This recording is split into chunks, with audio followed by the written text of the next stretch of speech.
let justice roll on like a river, righteousness like a never-failing stream. Amos 5:24.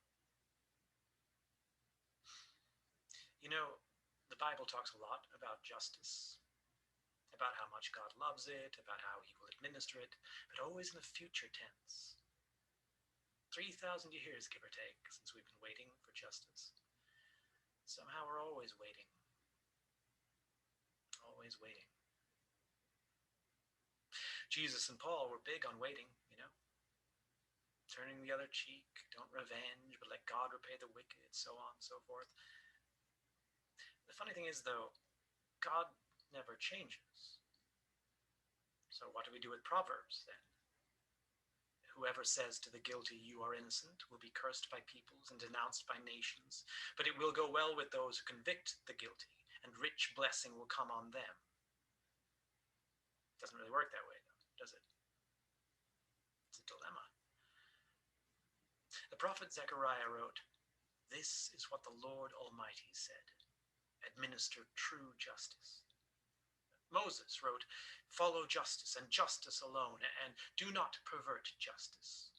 Do not show partiality to the poor or favoritism to the great, but judge your neighbor fairly." All that sounds like God expects us to be agents of justice, doesn't it? But still, it's pretty clear elsewhere that we're supposed to meekly sit on our asses and wait for God to strike down the unjust himself, which he never does. Now, this collar marks me as an agent of God. I speak his words. I enact his compassion. I manifest his love. It stands to reason that I bring justice as well, doesn't it? A lot of people would disagree. Police, for one. But blessed are those who act justly, who always do what is right. Now, you know what you did, and I know what you did. And God absolutely knows what you did. The problem, like most problems involving interpretation of biblical texts, is separating my will from his will. The text supports all kinds of things, and it also discourages all kinds of things. So what we're going to do is take that ever so precious middle ground. High tide comes in about 6 hours.